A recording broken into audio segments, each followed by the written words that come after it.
Alright, so now Sociopathic has made a gang called Sociopathic's Gang in this case. Its symbol's going to be SPG.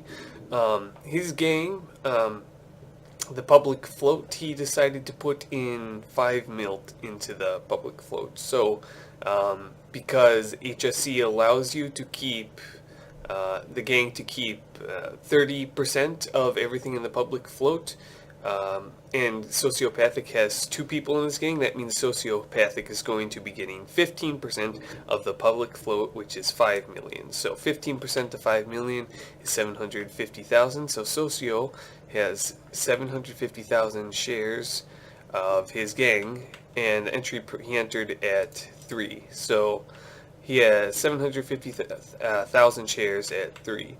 The price hasn't moved yet, and we're going to go over how the price moves if you own stock in a gang.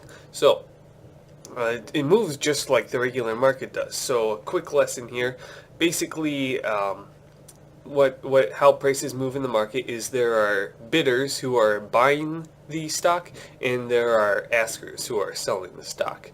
In this case, I've set up some hypothetical buyers and sellers. So in this case, Heinz is buying 80,000 shares at a price of 3.4. Gary's buying 150,000 shares at 3.45. Now, Socio 2, he's currently he wants to sell all of his 750,000 shares. This is Socio's second-hand man.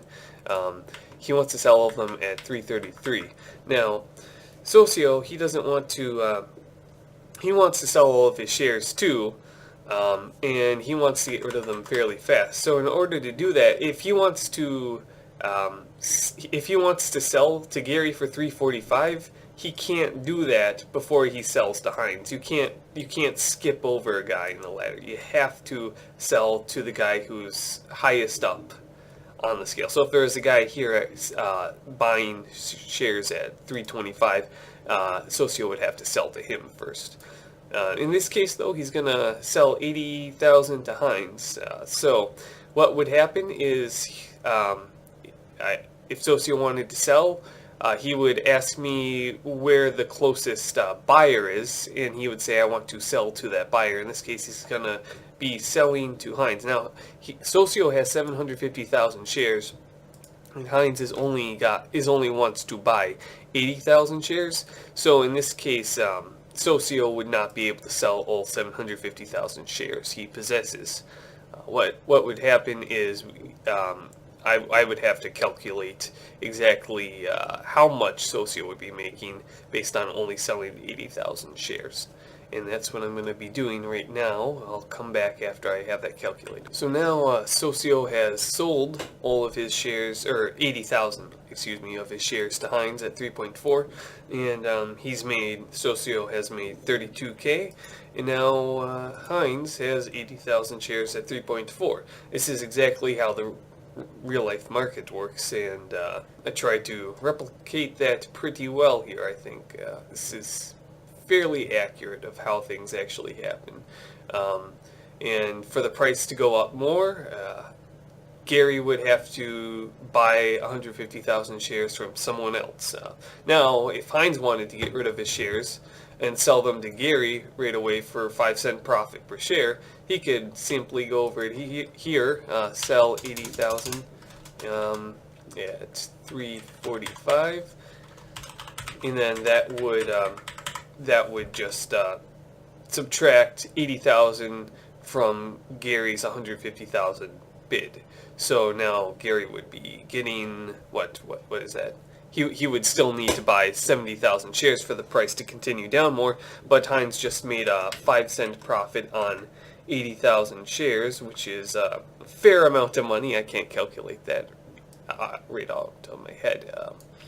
But that's basically how it works. So now the last traded price is 3.45, and if Socio still has quite a few shares. He still has I believe 670,000, because he only sold 80,000 to Heinz.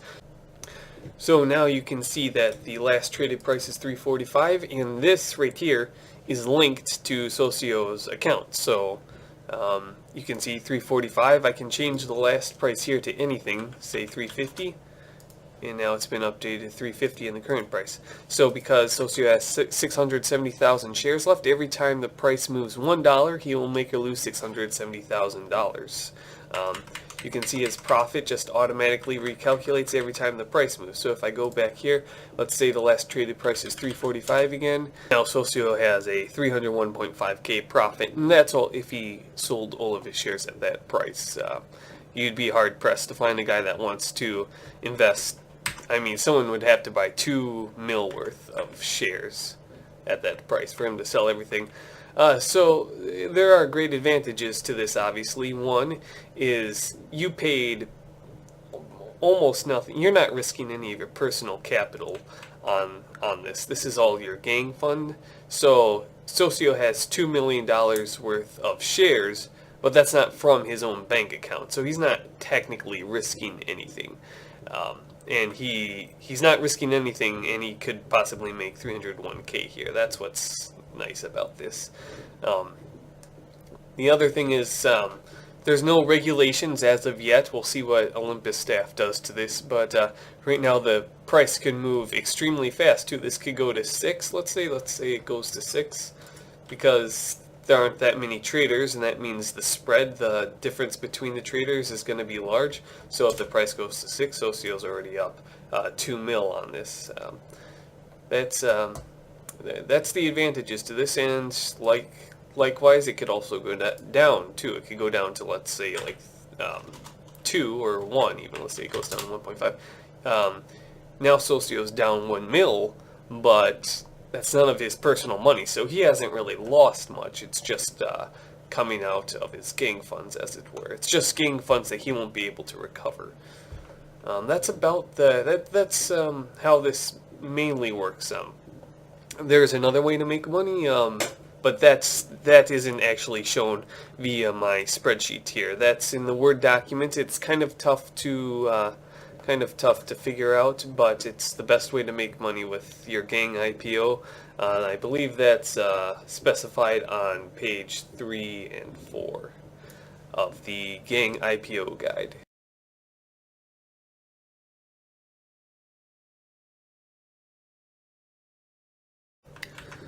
Alright, so as I was saying, there's more than one way to make money by going public with your gang.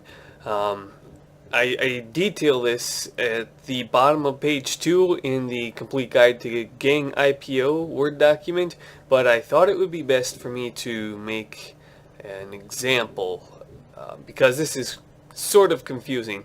So allow me to preface this by saying, in real life, the value of a company equals the stock price times the amount of shares available to be traded. So I decided to make a little infographic here using my skills in Paint. These you should know these 3 terms to get what I'm trying to point at here. The stock price, we all know, is the price of the gang stock, obviously. When I say gang funds during this example, what I mean is the gang funds you have left after you start the gang IPO. So the gang funds you have when you first send in the IPO document to me, those are the funds I'm going to be referencing through the entirety of your gang's trading on the market. So let's just do a quick example. Let's say in this case, well, let's just use this example here. So we're going to use Sociopathic again since he's been helping me out with these videos. Let's say he has a gang fund and there's 20 mil in the gang fund. He transfers 25% of that to me to serve as a public float. The public, like I said, there are 3 things that that influence the amount of money for the gang funds in this. It's the public float times the stock price. So He puts in 25% to start his public float. 25% of 20 mil is 5 million. So now there are 5 million shares that people can trade. People can buy up to 5 million shares of the gang stocks. So you take to get what the stock price is going to be, we're going to take the gang funds he has left, which is 15 million, and we're going to divide that by the public float, which is 5 million, and now we can figure out that the stock price is $3 per share. So now let's just say, for the sake of the example, Sociopathic's gang's been trading, and at the end of 1 month, the gang stock price has gone from $3 to $4.50 per share.